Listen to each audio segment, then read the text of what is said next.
અને જ્યાં દૂધનું પાન કરાવવા જાય અને ત્યાં ભગવાને આંખ બંધ કરી દીધી છે. ભગવાને આંખ બંધ શું કામ કરી? અનેક કારણો છે. કહેવાય છે કે પહેલું કારણ છે ભગવાને આંખ બંધ કરી એટલા માટે કરી કે ભગવાન કહે છે કે મહાદેવ, આ વિષ પીવાનું કામ મારું નથી, તમે આવીને આ વિષનું પાન કરી જાઓ. આંખ બંધ કરીને ભગવાન કૃષ્ણએ શિવજીને યાદ કર્યા છે અને શિવજીને કહ્યું કે આ વિષનું પાન તમે કર્યું છે તો આ વિષનું પાન તમે કરી જાઓ. હું તો દૂધ પીશ, હું તો દૂધ અને માખણ ખાવા વાળો કૃષ્ણ છું અને મને આ ઝેર હદે નહીં, તમે પી જાઓ. એટલે શિવજીને યાદ કર્યા. બીજું કારણ છે ભગવાને આંખ બંધ શું કામ કરી? કહેવાય છે ભગવાન છે ને સારા ભક્તોને જ જોવે છે, એની સાથે વેર રાખતા હોય એને પણ જોવે છે, પણ જે પોતાના મનથી ભગવાનને પોતાનો કાળ સમજે છે એને ભગવાન ક્યારેય જોતા નથી. ભગવાને આંખ બંધ કરીને ત્રીજું કારણ એ બતાવે છે કે ભગવાને આંખ બંધ શું કામ કરી? તો કે ભગવાન કે હું બધાને જોઉં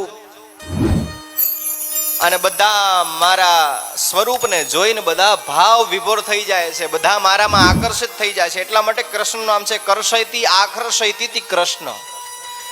જે મારા ને તમારા જીવનનું, મારા ને તમારા શરીરનું, મારી ને તમારી ક્રિયાઓનું, મારી ને તમારી ભક્તિનું જે આકર્ષણ કરી લે ને એનું નામ કૃષ્ણ છે. હું મારા ભક્તોને જોઉં છું, મારા દર્શન કરવા આવતા દરેક ભક્તોને, માનવને જોઉં છું ને મારા સ્વરૂપને જોઈને માણસો મારી ઉપર આકર્ષિત થઈ જાય છે કે કૃષ્ણ જેટલો શૃંગારમાં સુંદર લાગે છે એટલું દુનિયામાં કોઈ સુંદર નથી. એટલે કદાચ આ સુંદરતા મારા ભક્તો માટે બરાબર છે, મને જોઈ લે ને મારાથી આકર્ષિત થઈ જાય, પણ કદાચ આ પૂતના સામું જોઉં અને પૂતના મારી ઉપર આકર્ષિત થઈ જશે તો જે મારવા એનું જે કામ કરવા આવી છે ને કામ ભૂલી જશે. એટલે ભગવાને આંખ બંધ કરી દીધી. સંત મહાત્મા કોઈ કારણ એવા કે છે ભગવાને આંખ બંધ શું કામ કરી? તો ભગવાન કે હું બધાને જોઉં છું. સૌથી મોટી એની ભૂલ એ છે કે પૂતના આવી મને મારવા માટે, મારી સમક્ષ આવીને લડી હોત તો બરાબર હતું, મને પડકાર કર્યો હોત તો બરાબર હતો, પણ આજ પૂતના એક માં બનીને આવી છે મને મારવા માટે. એટલા માટે આટલી કનિષ્ઠ માને હું દર્શન આપું, એ કનિષ્ઠ માને જોઉં તો મારાથી વધારે પાપી કોઈ બની ના શકે, મારી અંદર દોષ આવે. એટલા માટે ભગવાને આંખો બંધ કરી છે.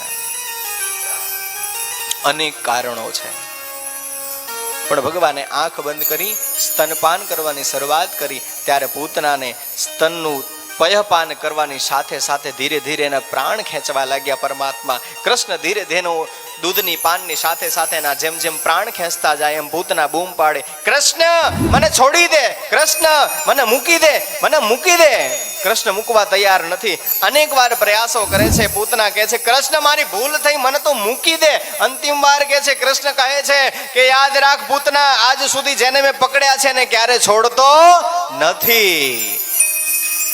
ભગવાન એના પ્રાણ ખેંચી લીધા. આખા શરીર જ્યારે પ્રાણ ખેંચાયું, ભગવાન આકાશ મંડળમાં ચાલ્યા ગયા અને ભગવાને પૂતનાને જંગલની અંદર ઘા કર્યો છે. સ્તનપાનની સાથે સાથે પૂતનાનો પ્રાણ પણ ચાલ્યો ગયો. સમગ્ર ગોકુળ વાસીઓ દોડ્યા છે જંગલમાં, કૃષ્ણ ક્યાં ગયો, કૃષ્ણ ક્યાં ગયો? જોવે છે તો કૃષ્ણ એવડા મોટા શરીર ઉપર પૂતનાના ભગવાન કૃષ્ણ રમી રહ્યા છે. નાનું બાલ્ય સ્વરૂપ છે, રમી રહ્યા છે. સમગ્ર ગોકુળ વાસીઓ, યશોદાજી, નંદ બાબા દોડીને આવ્યા છે. અરે જોવો કૃષ્ણ કેમ શું કરે છે, કૃષ્ણ કેમ આવડા મોટી આ રાક્ષસી દ્વારા મારવા આવી હતી મારા કાનુડાને, મારા કનૈયાને. આ કોણ છે આવડી મોટી રાક્ષસી? જે સુંદર સ્વરૂપી સ્ત્રી જે ગણતા હતા આપણે સમગ્ર ગોકુળ વાસીઓ, એ તો એ રાક્ષસી હતી, કંસની રાક્ષસી હતી, મારવા આવી હતી. માં યશોદાએ દોડી, નંદ બાબાએ તરત કૃષ્ણને ગોદમાં લઈ લીધો છે, માં યશોદાને સોંપ્યો છે. યશોદા રુદન કરવા લાગે, હૃદય લગાવીને, અરે કાના